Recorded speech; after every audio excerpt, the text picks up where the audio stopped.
राधे।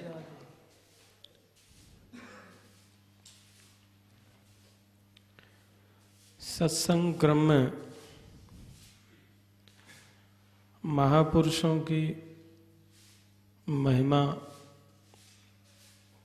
चल रही है कि जीव सच्चे हृदय से और भगवत प्राप्ति का लक्ष्य लेकर के महापुरुषों का यदि सानिध्य प्राप्त करता है, उनके अनुगत्य में रहता है, तो अवश्य ही उसका जो पवित्र लक्ष्य है भगवत प्राप्ति, उसको हो जाती है। हम लोग यदि कपट लेकर के चलते हैं, भगवत सेवा करते हैं, महापुरुषों की सेवा करते हैं, तो वह लाभ नहीं मिल पाता। निर्मल मन जन सोहि मोहि पावा, मोहि कपट छल छिद्र न भावा। किसी भी प्रकार का कपट हमको शरणागति से दूर कर देगा, महापुरुषों के अनुगत्य से दूर कर देगा। हम लोग महापुरुषों का संग करते हैं, लेकिन जो कपट का अंतराल है, खटाई है, इसके कारण महापुरुषों के सानिध्य का जो वास्तविक लाभ प्राप्त होना चाहिए वह नहीं हो पाता। एक बार श्री बाबा महाराज जी से किसी ने प्रश्न किया कि महाराज जी, लोग वर्षों सत्संग करते हैं, आपका सानिध्य प्राप्त करते हैं, फिर भी हम लोगों को जो लाभ मिलना चाहिए वो नहीं मिल पा रहा है। तो बाबा महाराज बड़ा सुंदर उत्तर दिए। न्याय शास्त्र में एक न्याय चलता है, मणि स्पर्श न्याय। तो बताए कि पारस मणि लोहा को स्वर्ण बना देती है। पारस मणि से यदि लोहा स्पर्श हो जाए तो वह सोना बन जाता है, और यदि वह लोहा सोना नहीं बना तो उसके 3 कारण हैं। या तो जिस मणि को हमने पारस मणि मान लिया है वह पारस मणि शुद्ध मणि नहीं है, या जो लोहा है वह शुद्ध लोहा नहीं है। तीसरा कारण है लोहा भी शुद्ध है, पारसमणि भी शुद्ध है, तो उनके बीच में कोई अंतराल है, उनका संपर्क ठीक नहीं हो पा रहा है। बाल भर भी अंतराल रहेगा तो वह लोहा स्वर्ण नहीं बन पाएगा। तो यही नियम महापुरुषों के साथ में घटित होता है। हम महापुरुषों का सानिध्य प्राप्त करते हैं, हमको वास्तविक लाभ नहीं मिल पा रहा है, हमारी प्रीति भगवान से नहीं हो रही है, महापुरुषों की सेवा में नहीं हो रही है, मन बहिर्मुख है, अंतर्मुखता की ओर नहीं चल रहा है, सेवा से नाम से दूर चला जा रहा है। तो इसका कारण है कि कहीं ना कहीं हमारी शरणागति में कमी है, कपट है। तो यहां सोचें जी महापुरुष महापुरुष नहीं है, नहीं, साधक को कभी ऐसा नहीं सोचना चाहिए। मणि शुद्ध है, लेकिन लोहा में और उसके संपर्क में कमी है। हम लोगों की ही कमी है कि हम लोग कपट रख करके या कोई अन्य लक्ष्य लेकर के चल रहे हैं, अभी वास्तविक शरणागति नहीं है। शरणागति का लक्षण विस्तार से महाराज जी कई बार हम लोगों को बता चुके हैं। आनुकूलस्य संकल्पः प्रातिकूलस्य वर्जनम रक्षस्य तिथि विश्वासः गोप्तृत्वे वर्णम तथा आत्मनिक्षेप कार्पण्ये षड्विधा शरणागति। तो सबसे पहला लक्षण है आनुकूल। कि कूल माने होता है किनारा। जो स्थिति गुरुजन महापुरुष चाहते हैं, जिस स्थिति से हम लोग चलें, साधना करें, उस स्थिति से हम नहीं चल रहे हैं। अप्रतिकूल का वर्जन, जो नहीं चाहते हैं, जो साधन मार्ग में बाधक चीजें, उनका त्याग करना चाहिए। अब नदी बह रही है, दूसरे किनारे पर कोई खड़ा है और दूसरे किनारे पर दूसरा व्यक्ति खड़ा है। एक किनारे पर गुरु जी, एक किनारे पर शिष्य है। तो प्रतिकूल दूसरा किनारा हो गया। न तो दूर से गुरु जी क्या कह रहे हैं स्पष्ट सुनाई नहीं देगा, न उनका जो है सानिध्य प्राप्त हो रहा है, दूर से ही न ठीक से दर्शन हो पा रहा है, न उनका स्पर्श हो पा रहा है, न उनकी सेवा हो पा रही है। क्योंकि प्रतिकूल हम लोग हैं, दूसरे तट पर खड़े। तो हम लोगों को अनुकूल संकल्प, अनुकूल संकल्प क्या है कि जो भी गुरुजनों से, महापुरुषों से हम लोगों को आदेश मिले, उपासना संबंधी हम लोगों को जो मार्ग दिखाते हैं, उस पर चल पड़े, तो बस वो अंतराल दूर हो जाएगा। कपट की खटाई समाप्त होते ही वो सब गुण, महापुरुषों के दैवी गुण उनके सेवकों में आने लगते हैं। परीक्षित जी महाराज जिस समय गंगा तट पर चले गए सर्वस्व त्याग करके, तो वहां सुखदेव जी का पदार्पण होता है परीक्षित जी के कल्याण के लिए। तो वहां पर बड़ा सुंदर प्रणाम करते हुए परीक्षित जी महाराज प्रार्थना करते हैं कि प्रभु, आपने आज हम अधम क्षत्रिय को भी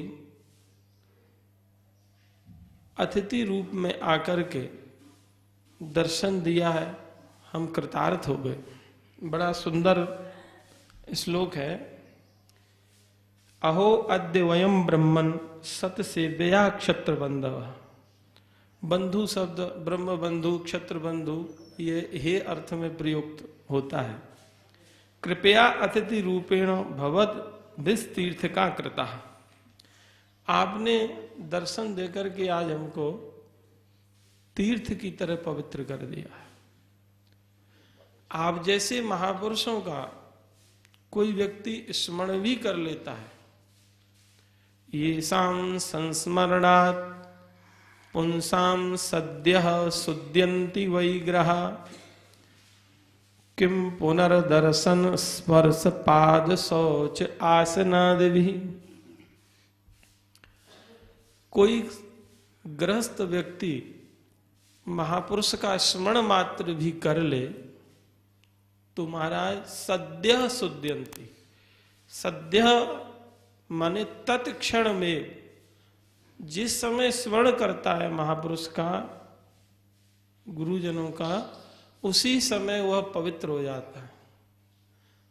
उसके हृदय में पवित्र भाव आने लगेंगे, चित्त निर्मलता से भर जाएगा, भगवत चिंतन होने लगेगा। यह महापुरुषों के स्मरण का फल होगा। असद मार्ग की ओर जो मन जा रहा होगा वह नहीं जाएगा, भगवान की ओर अग्रसर हो जाएगा, तो सद्य पवित्रता उसको प्राप्त हो जाती है। बहुत से ऐसे उदाहरण हैं कि महापुरुषों का, भगवान का चिंतन नहीं हो रहा है, महापुरुषों का स्मरण कर ले कोई, ध्यान में भगवान नहीं आ रहे हैं, तो महापुरुषों का, गुरुजनों का ही स्मरण करो। स्मरण क्या, अगर सौभाग्य है सामने है तो सामने बैठो, घंटा आधा घंटा उनका दर्शन ही कर लो, उनकी सेवा कर लो, तो फिर कहना ही क्या। तो किम पुनर्दर्शन स्पर्श पाद शौच आसना देवी, स्मरण करने मात्र से जीव पवित्र हो जाता है, उसके विचार पवित्र हो जाते हैं। मैं एक अपने अनुभव की बात तो नहीं कहना चाहिए, एक अपने संग एक घटना घटी, उसको मैं निवेदन कर रहा हूं। कोई अपनी इसमें सिद्धाई नहीं है, महापुरुषों के स्मरण का चमत्कार। एक बार किसी विषय को लेकर के बड़ा चित्त विक्षिप्त था, और इतना विक्षिप्त था कि कई दिन तक निद्रा नहीं आई। तो मैंने रात्रि में एक पत्र लिखा बाबा महाराज के लिए। तो पत्र में अपनी समस्या लिखी, सन्मुख उनसे कहने का साहस नहीं हो रहा था, तो पत्र के माध्यम से मैंने अपनी समस्याएं लिखी। और रात्रि के 2:30 बजे थे, मैं उस पत्र को लेकर के महाराज जी के द्वार तक पहुंचा, और पत्र भी 4 पृष्ठ का लिखा, रजिस्टर के पन्ना थे लंबे लंबे, 1-1.5 घंटे में लिखा। तो उसको लेके गया, फिर मन में विचार आया, बाबा पता नहीं रात्रि में कब सोते हैं, अभी नींद लगी होगी, नींद टूट जाएगी, ये अपराध होगा। तो दरवाजे पर मैं प्रणाम करके लौट आया और बोले अब सुबह जाऊंगा महाराज जी के पास। 98 की बात है, मैं उस समय MA की परीक्षा की तैयारी कर रहा था। तो उस पत्र को लाया महाराज, और मैंने सिर के नीचे, तकिया के नीचे उस पत्र रख लिया, और प्रणाम करके सुबह मिलूंगा बाबा से, सुबह इस पत्र को दूंगा। तो थोड़ी तंद्रा आती है उस समय, 3-3:30 बजा होगा रात का। तो क्या देखते हैं, हमारे सिर पर,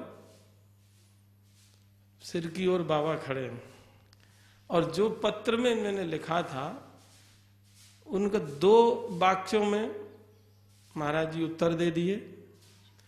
और ऐसा शीतलता का अनुभव हुआ, ऐसे चित्त जैसे बर्फ से ठंडा हो जाता है, ऐसा आनंद आया, और एकदम सब मतलब चित्त का जो दोष था वह समाप्त हो गया, और आनंद से भर गया हृदय।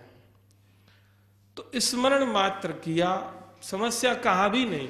कई बार आप लोगों ने भी ऐसा अनुभव किया होगा, बहुत सी समस्या होती हैं, तो सत्संग में अपने आप ही उसका समाधान हो जाता है। तो स्मरण करने मात्र से चित्त का शोधन हो जाता है। जो कालुष्य था हमारे हृदय का, वह स्मरण करने मात्र से दूर हो गया। इसमें हमारी विशेषता नहीं है, ये महापुरुषों की विशेषता, उनकी करुणा, दया है। कैसे भी जीव पड़ा है, हम लोग तो नालायक हैं, अनुगत्य नहीं है, सही रूप में शरणागति नहीं है हम लोगों की, फिर भी जैसे भी पड़े हैं, जैसे कुत्ता पड़ा होता है तो भी मालिक ध्यान रखता है, अरे भाई भूखा होगा टुकड़ा डालो इसको, है कुत्ता, नालायक है, पात्रता नहीं है, स्वामी भक्ति नहीं है, फिर भी दया करते हैं। तो ऐसे ही हम लोगों के साथ में होता है, हम लोग सर्वथा पात्र नहीं है।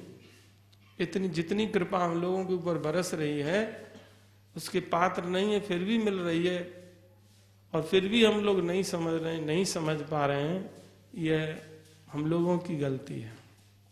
तो फिर कह रहे हैं कि स्मरण करने मात्र से जीव शुद्ध हो जाता है, तो किम पुनर्दर्शन, फिर कहीं महापुरुषों का साक्षात दर्शन प्राप्त हो जाए, स्पर्श उनका चरण छूने का अवसर मिल जाए, पाद शौच माने उनका चरणोदक मिल जाए, आसनादि भी आपके द्वारा आसन स्वीकार कर लें। आसनादि भी से तात्पर्य है उनकी अन्य सेवाएं तुमको मिल जाएं, कोई फूल माला अर्पित कर दे, कोई पुष्प अर्पित कर दे, कोई जल भर के रख दे, कोई प्रसाद पवा दे, जो भी सेवाएं आदि भी से तात्पर्य अन्य अन्य जो भी सेवाएं हैं वो प्राप्त हो जाए तो फिर तो उनके सौभाग्य का क्या ठिकाना है, उनके कल्याण में क्या संदेह है। देखो, भगवत कृपा साक्षात नहीं होती है। बाबा कहते हैं, प्राय आप लोगों ने सुना होगा कि ये कृपा का जो विभाग है, डिपार्टमेंट है, यह महापुरुषों को सौंप रखा है भगवान ने। जब भी भगवत कृपा होगी महापुरुषों के माध्यम से ही होगी, सीधे सीधे भगवान किसी पर कृपा नहीं करेंगे। कृपा हो गई हम जीवों पर तो समझ लो महापुरुष मिल गए, संत मिल गए। अब मोए भाव भरोस हनुमंता, बिन हरि कृपा मिले नहीं संता। संत मिल गए, महापुरुष मिल गए, ये भगवान की कृपा है। कृपा के विषय में श्री शंकराचार्य जी का एक श्लोक आता है, एतत्त्रयम् देवानुग्रह हेतुकम् मनुष्यत्वम् मुमुक्षत्वम् महापुरुष संशय। भगवान की कृपा हमारे ऊपर है, इसकी पहचान क्या है? 3 चीजें होती हैं उसमें। सबसे पहले तो मनुष्यत्व, हम मनुष्य बने हैं। भगवान ने हमको गधा घोड़ा ऊंट बिल्ली सर्प बिच्छू न बना के मनुष्य बनाया। यह भगवान की कृपा का फल है, हमारे पुरुषार्थ का फल नहीं है कि हम मनुष्य बन जाएं। मनुष्य योनि प्राप्त करके ही जीव भगवत आराधना कर सकता है। बिल्ली कथा नहीं सुन सकती, बिल्ली महत सेवा नहीं कर सकती, बिल्ली भगवत सेवा नहीं कर सकती, नाम कीर्तन नहीं कर सकती, मानव ही कर सकता है। और मनुष्य में भी भारतवर्ष का मनुष्य बनाया, उसमें भी ब्रज क्षेत्र में बनाया, उसमें भी हमको धाम में बसाया भगवान ने। यह भगवान की कृपा का ही स्वरूप है, कृपा का फल है। मनुष्यत्व हमको प्राप्त हुआ। दूसरा लक्षण है कृपा का मुमुक्षत्व, मुक्ति की इच्छा, भगवान से मिलने की इच्छा जाग गई, भगवान की प्राप्ति की इच्छा जाग गई। यह भगवान की कृपा का दूसरा चरण है। और तीसरा चरण है, संपूर्ण कृपा जब भगवान की होती है तो महापुरुष संश्रय, महापुरुषों का आश्रय जीव को प्राप्त हो जाता है। तो हम लोगों के ऊपर इस लोक के अनुसार संपूर्ण कृपा है, पूरी कृपा हमको प्राप्त है, क्योंकि हमको बाबा महाराज का आश्रय तो हम लोगों ने नहीं लिया, लेकिन सानिध्य प्राप्त है, उनका दर्शन प्राप्त है। तो ये भगवान की पूरी कृपा है। फिर भी हम लोग ना समझें तो हम अभागे हैं, हम लोग लाभ नहीं ले पाए उनके सत्संग का, उनकी वाणी का, उनकी सेवा का, उनके आज्ञा पालन न कर पाए तो हम लोगों की कमी है।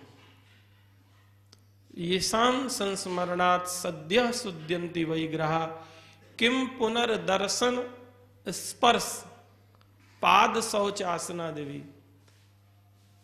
भगवत प्राप्ति में महापुरुषों का चरणोदक, पाद शौच माने चरणामृत, चरण रज और भक्तोच्छिष्ट, ये 3 चीजें बहुत महत्वपूर्ण हैं। इन तीनों का सेवन हम वैष्णवों को, साधकों को करना चाहिए। महापुरुषों की चरण रज, उनका चरणोदक, उनका उच्छिष्ट। भक्तमाल में कथाएं भरी पड़ी हैं, महापुरुषों के चरणामृत की महिमा, चरण रज की महिमा से, उनकी उच्छिष्ट की महिमा से। जैसे अभी पूर्व दिनों में भक्षण जी बता रहे थे, नाभाजी को केवल गुरुजनों की उच्छिष्ट खाने से ही सिद्धि मिल गई, मानसी सेवा में प्रवेश हो गया। इतनी महिमा भक्त झूठन की। महापुरुषों के झूठन प्रसादी, शीत प्रसादी लेने से उनके जो परमाणु हैं भगवत भक्ति के, भगवत भाव के, वो साधकों को प्राप्त हो जाते हैं। चरण स्पर्श से भी वही भक्ति प्राप्त हो जाती है। एक बार ब्रजराज जी ने बड़ा सुंदर इस विषय में बताया कि हमारे यहाँ भारतीय परंपरा में, वैष्णवों में चरण छूने की बड़ी परंपरा है।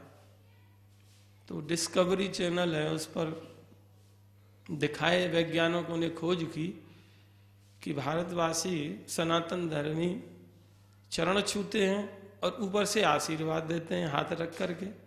ऐसा क्यों?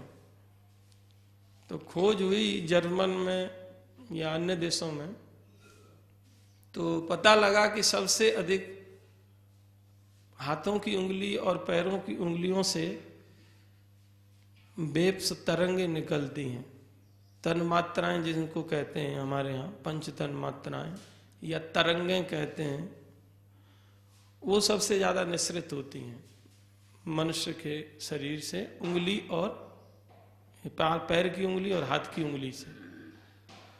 तो जिस भाव से भावित महापुरुष होते हैं, उसी भाव से भावित वो तरंगें, विद्युत लहरियां, तरंगें निकलती रहती हैं। तो उन तरंगों से जो उनके संपर्क में आएगा वो भी प्रभावित होगा, उसको भी वही लाभ मिलेगा। जिस भाव से भावित महापुरुष हैं वो परमाणु प्राप्त हो जाएंगे उनके चरण रज से, चरण स्पर्श से, पादोदक से, और दैन्य भी प्राप्त हो जाएगा, अहंकार नष्ट हो जाएगा। तो किम दर्शन स्पर्श पाद शौच आसना देवी। और फिर जिनको नित्य सेवा का सौभाग्य प्राप्त हुआ है उनका तो कहना ही क्या है। आगे कहते हैं, सानिध्यात् ते महायोगिन पातकानि महन्त्यपि सद्यो नश्यन्ति वै पुंसाम विष्णुरिव सुरेतरः। कहते हैं कि महापातकी भी कोई व्यक्ति हो, महद पात किया है, महापुरुषों के सानिध्य से वह भी नष्ट हो जाता है। विष्णु रिव सुरेतरा, जैसे असुर लोग भगवान के सामने नहीं ठहरते, भाग जाते हैं, ऐसे ही महापुरुषों के सामने कोई भी पाप, कोई भी पातक नहीं ठहरता। बड़े से बड़े पापी भी महापुरुषों के सानिध्य प्राप्त करके पवित्र हो जाते हैं। महापातक युक्ता वा चोपपातकई परम पदम प्रयांति एव महदभिर अवलोकिता। कितना ही बड़ा पात की जीव है, महापुरुषों के दर्शन मात्र से उसको परम पद की प्राप्ति हो जाती है। इतनी महिमा है महापुरुषों के दर्शन की, उनके सानिध्य की। तो सुखदेव जैसे महापुरुष प्राप्त हुए परीक्षित महाराज को चरणों में नमन करके प्रश्न किया, अतः पृच्छामि संसिद्धिम योगिनाम परमं गुरुम पुरुषस्य हि यत् कार्यम म्रियमाणस्य सर्वथा।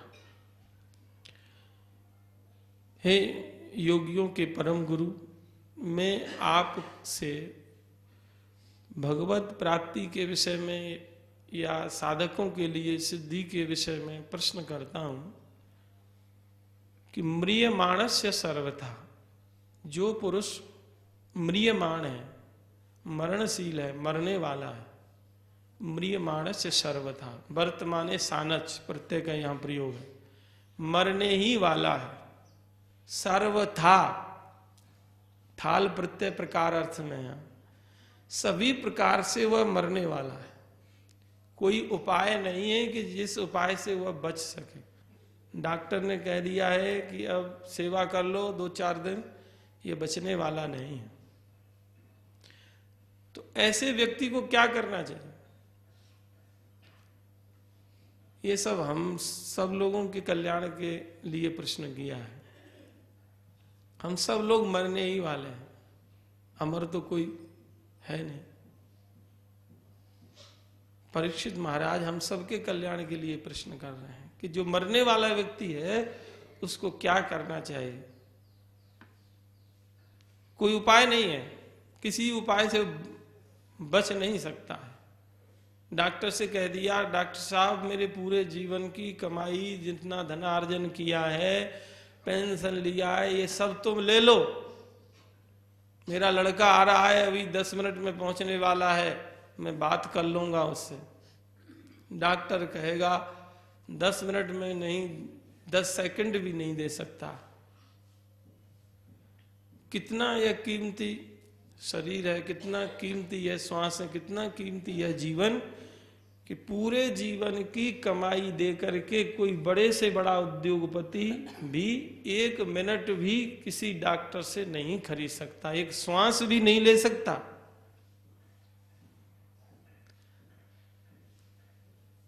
तो ऐसे समय को हम नष्ट कर रहे हैं। तो इसीलिए कह रहे हैं कि गुरुदेव, मरने वाले व्यक्ति को क्या करना चाहिए और जीवन पर्यंत क्या करना चाहिए, ये 2 प्रश्न मुख्य रूप से किए। इन प्रश्नों को सुनकर के बड़े प्रसन्न हुए।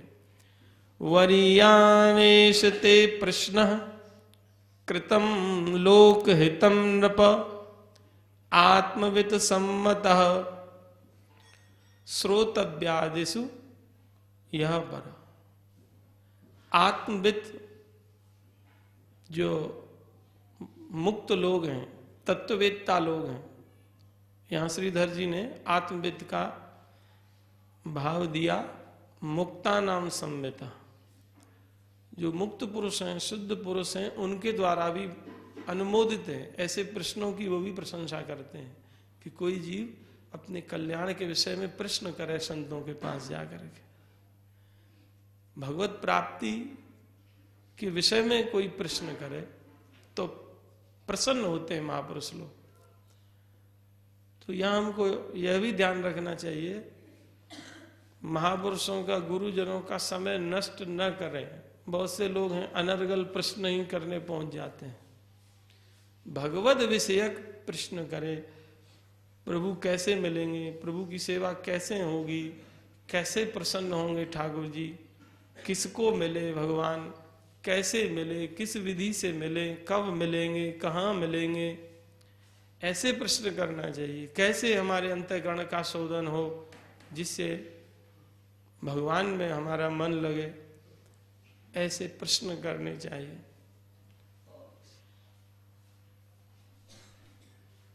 महापुरुषों का समय बड़ा कीमती होता है, यह हम सब लोगों को ध्यान रखना चाहिए। तो जितने भी कहने सुनने की बातें हैं संसार में, श्रोतव्यादिषु से तात्पर्य सुनने के लिए, कहने के लिए, चर्चा के लिए, वाद विवाद के लिए जितनी भी बातें हैं, उन सब में श्रेष्ठ बात कौन सी है कि कोई भगवत प्राप्ति के विषय में प्रश्न करे, भगवान की लीला के विषय में प्रश्न करे कि ठाकुर जी ने कौन कौन सी लीलाएं की ब्रज में। जैसे परीक्षित महाराज ने 10वें स्कंद के प्रारंभ में बहुत से प्रश्न किए, ऐसे भगवत विषयक प्रश्न करने चाहिए। तो महापुरुष भी प्रसन्न होते हैं और हम लोगों का भी कल्याण होता है। तो सुखदेव जी बड़े प्रसन्न हुए कि तेने अपने कल्याण के विषय में यह प्रश्न किया है, जीवन की सार्थकता के विषय में प्रश्न किया है कि जीवन कैसे सार्थक होगा। मरने वाला व्यक्ति है, उसके कल्याण के विषय में तुमने प्रश्न किया है कि उसको क्या करना चाहिए। इसमें बड़ा लोकहित छिपा हुआ। अरे भाई, कोई व्यक्ति मरने वाला है और मरते समय उसको कोई ऐसा साधन मिल जाए जिससे उसका वह जन्म सुधर जाए, इससे बड़ी और क्या बात होगी। तो कहते हैं ऐसे प्रश्नों के लिए प्राय समय कम होता है लोगों के पास, अपने स्वार्थ विषयक प्रश्न अधिक करते हैं। समय हम लोगों का कैसे नष्ट होता है इसके विषय में यहाँ कहते हैं, निद्रया हीयते नक्तम व्यवायेन च वावयः दिवाचार्थे या राजन कुटुंब भरणेन वा।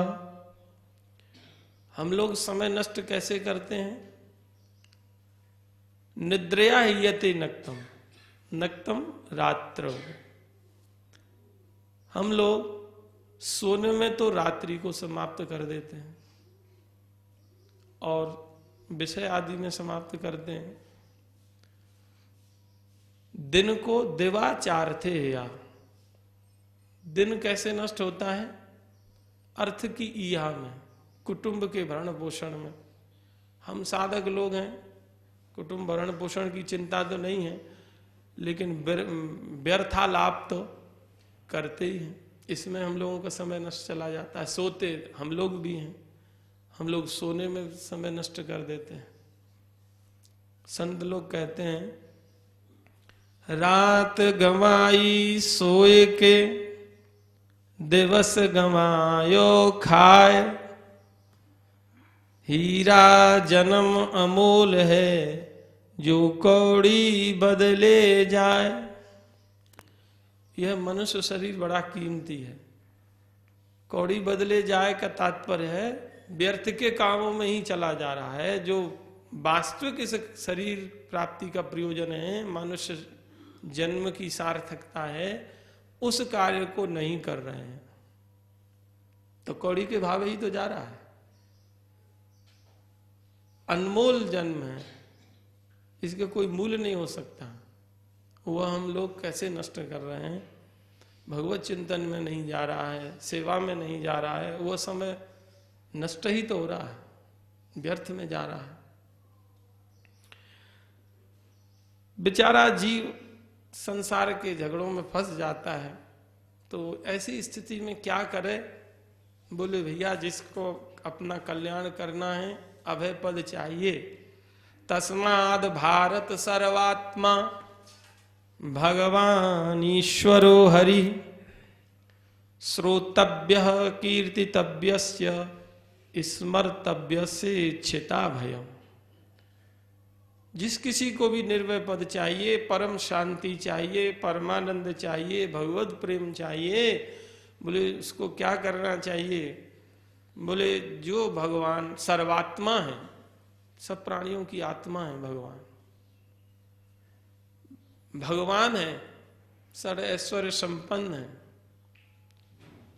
सर्वात्मा भगवान ईश्वरो हरि, सबके शासक है। इस धातु शासन अर्थ में होती है। हरि हरति पापानि आश्रित जनान, जो अपने आश्रित जनों के पापों को हर लेते हैं।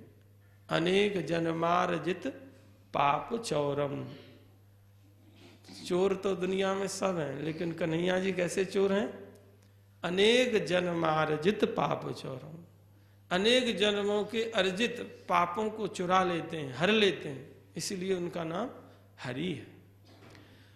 जो समस्त पापों को चुरा लेते हैं, जिनका स्मरण करने से अंतःकरण पवित्र हो जाता है, बोले उन भगवान की लीलाओं का श्रवण करो, उनके नामों का श्रवण करो। श्रोतव्य कीर्तितव्यस्य, कीर्तन करो, और स्मर्तव्य, स्मरण करना चाहिए। जब सुनने को मिल जाए तो सुनो, सुनने को ना मिले भगवत चर्चा तो कीर्तन करो, सुनने वाला मिल जाए तो सुनो, सुनाओ, और सुनाने वाला मिल जाए तो सुनने लग जाओ, सुनने वाला मिल जाए तो सुनाने लग जाओ। दोनों ना मिले तो क्या करें? बोले स्मरण करते रहो, काम करते रहो, नाम जपते रहो। ऐसे स्वभाव बन जाता है भक्तों का। बहुत लोग जो साधक होते हैं काम करते रहेंगे और स्मरण करते रहेंगे। रस मंदिर में हमारे दादी जी मानी हमारी दादी समझ लो बुआ जी की माता जी, हमारी दादी तो लड़वे वारी है। वो क्या करती, कीर्तन करते रहती, भोजन बनाती रहती, स्मरण करती रहती, देखा। और स्वयं तो स्मरण करती करती, हम लोग छोटे छोटे थे तो सुबह भूख लगती है बालकपन में, तो वो विद्यालय जल्दी जाती हम लोग खाने पहुंच जाते तो कहते कीर्तन करके आ पहले ठाकुर जी के सामने, नाच के आ। तो पराठे के साग के लोग में बुआ जी दादी हमको ठाकुर जी के सामने नचाती, तो नाच के आते तो पराठा खाने को मिलता और भोजन मिलता। तो भक्तों का स्वयं तो स्मरण करते भी हैं, दूसरों को स्मरण कराते हैं, सिखाते हैं, संस्कार देते हैं। वो बचपन के संस्कार जो मिलते हैं वो अंत तक चलते हैं। तो स्मरण करें, कीर्तन करें। ऐसा नहीं कि काम करते समय कीर्तन नहीं होगा, सब काम हम लोग करते हुए भी, प्रसाद आदि बनाते हुए भी भगवान का स्मरण कर सकते हैं। और भगवान का स्मरण करते हुए जो कार्य होगा वह कार्य भी उत्तम होगा, गड़बड़ नहीं होगा। और अन्य का स्मरण करेंगे तो हो सकता है भूल भी हो जाए, एक बार की जगह 2 बार नमक डल जाए सब्जी में, सब्जी भी गड़बड़ हो जाए। लेकिन भगवान का स्मरण करते हुए कार्य करोगे, वह कार्य उत्तम रीति से संपन्न होगा। तो तस्माद् भारत सर्वात्मा भगवान ईश्वरो हरि, श्रोतव्य कीर्तितव्य स्मर्तव्य से चिता भयम।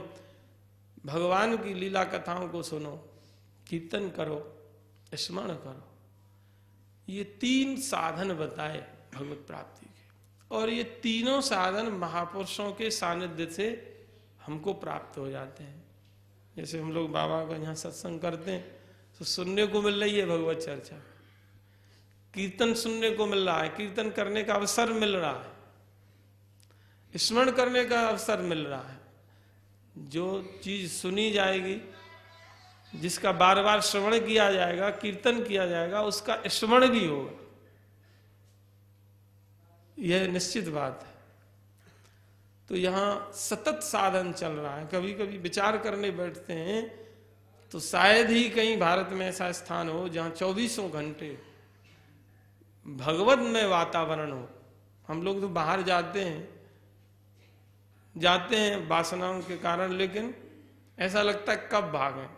वहाँ बाहर तो भजन पाठ करने का प्रयास करना पड़ता है, यहाँ ऐसा लगता है कुछ भी ना हो तो भी भजन चल रहा है। ऐसा दिव्य यहाँ का वातावरण है, एकदम आनंद से हृदय भर जाता है। और लोग भी अनुभव करते हैं, हमारी बात नहीं है, कि यहाँ रहने मात्र से भजन होता है। गैवरवन में, मानगढ़ में भजन करने का प्रयास ना भी कोई करे तो भी भजन हो जाता है। छोटे छोटे बच्चे हैं, विद्यार्थी हैं, यहाँ सुबह 4 बजे जगते हैं, गीता पाठ शुरू कर देते हैं, सत्संग में बैठते हैं, कीर्तन में बैठते हैं, कीर्तन करते हैं। हो सकता है सब बच्चों के हृदय में श्रद्धा ना हो कीर्तन की, लेकिन यहाँ हो रहा है। ये महापुरुषों के सानिध्य का प्रभाव है। ये मान मंदिर में रहवे की विशेषता है कि सहज में यहाँ भजन होता है, करना नहीं पड़ता, भजन होने लग जाता है सहज। ये बाबा की कृपा है। तो भैया कब साधक में भजन ना हो बने तो यहाँ पड़े रहो, वो पड़ो रहे वो भजन ही है। बच्चा कछु ना करे, गोद में पड़ो रहे तो मैया एक ना एक दिन वाको चलबहू सिखा दे, दौड़बहू सिखा दे, खाबहू सिखा दे, बोलबहू सिखा दे, सब कछु आ जाएगो। बस पड़े रहो आश्रय लेकर के द्वार पर। मो मरवे को नियम है, मरूं तो तेरे द्वार, कबहू तो हरि पूछी हैं, कौन मर्यो दरबार। मरते तो सब हैं, लेकिन ठाकुर जी के दर पर मरो। कितनी बार मरे? मरना सार्थक कब होगा? जब ठाकुर जी के लिए, ठाकुर जी के काम करते हुए, ठाकुर जी का नाम लेते हुए ठाकुर जी के दरवाजे पर मर जाओ। नहीं भी भजन साधन में हमारी इतना सिद्धि मिलने वाली कि भगवान हमारे सामने आ जाए, किंतु दरवाजे पे मर जाएंगे तो भी हमारा कल्याण हो जाएगा। पूछ लेंगे तो कौन मर गया, इतने से ही कल्याण हो जाएगा। नहीं भी पूछेंगे तो यहाँ की राख बन करके, जल करके, राख बन करके ब्रजरज में मिल जाएंगे। कभी कोई भगवान का भक्त आएगा, श्री जी का प्रेमी भक्त, उनकी चरणरज प्राप्त करके हम मुक्त हो जाएंगे, हमारा कल्याण हो जाएगा। कभी श्री जी विचरण करते हुए आएंगे गहवर में, तो मरने के बाद उनकी चरणरज हम प्राप्त कर लेंगे, प्राप्ति होगी। धाम का आश्रय, महापुरुषों का आश्रय इसीलिए लिया जाता है। आगे कह रहे हैं कि इसी का प्रयास करें। एतावान सांख्य योगाभ्याम स्वधर्म निष्ठया जन्म लाभ परः पुंसाम अंते नारायण स्मृति। इस जीवन की सार्थकता इसी में है कि हमको अंतिम समय में भगवान की याद आए, अंते नारायण स्मृति। और अंतिम समय में नारायण भगवान की स्मृति कैसे आए? बोले चाहे वो सांख्य से आए, विवेक के द्वारा आए, चाहे वो ज्ञान से हो, चाहे वो स्वधर्म पालन से हो, स्वधर्म निष्ठया, जिसका जो धर्म है, साधक का धर्म है, उसका वह पालन करे। कैसे भी हो, भगवान की स्मृति हमको होनी चाहिए। अंतिम समय में नारायण की स्मृति कब आएगी? जब हम जीवन पर्यंत करेंगे। ऐसा नहीं होगा कि जीवन पर तो खाक छानो, अंतिम समय भगवान की याद आए। एक संत से चर्चा चल रही थी कि अंतिम समय में भगवान की याद आएगी कि नहीं आएगी, इसकी क्या पहचान है? बोले जिसको सतत भगवान की याद आती है उसको अंतिम समय भी आएगी। और बोले एक बड़ी सुंदर बात कि यदि अंतिम समय शाम को हम लोग जब सोते हैं, यदि सोते समय भगवान की नित्य याद आती है तो अंतिम जो सोना होगा उस समय में भी भगवान की याद आएगी। हम अपना निरीक्षण स्वयं कर सकते हैं कि शाम को जब हम सोते हैं तो भगवान की याद आती है कि नहीं, हम भगवान की याद करते हुए सोते हैं कि नहीं, भगवान की याद करते हुए जागते हैं कि नहीं, अपने अपने हृदय को हम टटोल सकते हैं। बड़ी अच्छी बात लगी उनकी, क्योंकि सोते सोते जिसका चिंतन करते करते सोओगे, जागना भी जब होगा जब उन्हीं के चिंतन में होगा, तो और अंतिम सोना होगा तो उन्हीं के चिंतन में होगा।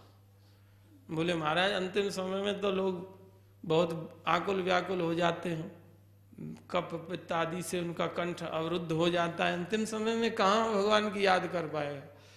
बोले यदि जीवन भर तुमने भगवान का स्मरण किया है तो भगवान इतने कृतज्ञ नहीं है कि तुमको भूल जाएंगे। तुम भगवान को उस समय भूल जाओगे परिस्थितिवश, लेकिन भगवान तुमको नहीं भूलेंगे। वाराह पुराण का एक श्लोक बोलते हैं बाबा महाराज, इस श्लोक को बहुत बोलते हैं। यदि वातादि दोषेण मद भक्तो माम ही विस्मरेत अहम स्मरामि मद भक्तम नयामि परमाम गतिम। यदि वात आदि के दोषों के कारण, कफ आदि से अवरुद्ध हो गया या बीमारी के कारण वह नहीं भगवान का स्मरण कर पा रहा है, मूर्छित हो गया है, नाम भी नहीं ले पा रहा है, तो बोले भूल जाता है, उस समय मेरी याद वह नहीं कर पाता है। तो भगवान कह रहे हैं हम स्मरामि मद भक्तम नयामि परमाम गतिम। उस समय अपने भक्त को मैं स्मरण करता हूं और उसको परम गति प्रदान करता हूं, अपना धाम प्रदान करता हूं। भगवान का यह दायित्व बनता है। फिर हम बस सतत स्मरण करें, फिर भगवान हमको नहीं भूलेंगे, हम भूल जाएंगे तो। भगवान हम लोगों की तरह स्वार्थी थोड़े हैं कि काम बनाया जब तक प्रीति करे। प्रीति निभाना ठाकुर जी जानते हैं। भगवान से जो संबंध बना लेता है, भगवान उस संबंध को निभाते हैं।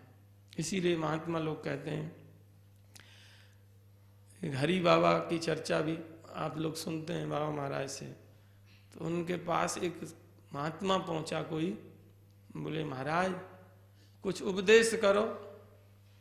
तो उन्होंने एक ही दुआ कहो, हाथ उठाए के कहत हूँ, कहा बजाऊं ढोल। श्वासा बीती जात है, तीन लोक का मोल।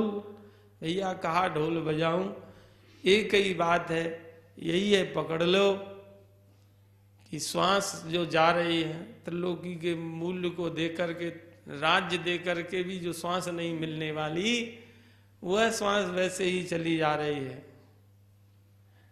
भगवान का स्मरण करो। श्वास श्वास पे कृष्ण रट, वृथा श्वास मत खोय। ना जाने या श्वास को, आवन होए न हो। अब मन कृष्ण कृष्ण कह लीजिए, कृष्ण कृष्ण कह कह के साधु समागम कीजिए। अब मन कृष्ण कृष्ण कह लीजिए। हम लोगों का हित कल्याण इसी में है कि हम लोग महापुरुषों का संग करते हुए भगवान की आराधना करें। बस इसी में सब कुछ हम लोगों को प्राप्त हो जाएगा। जय श्री राधे।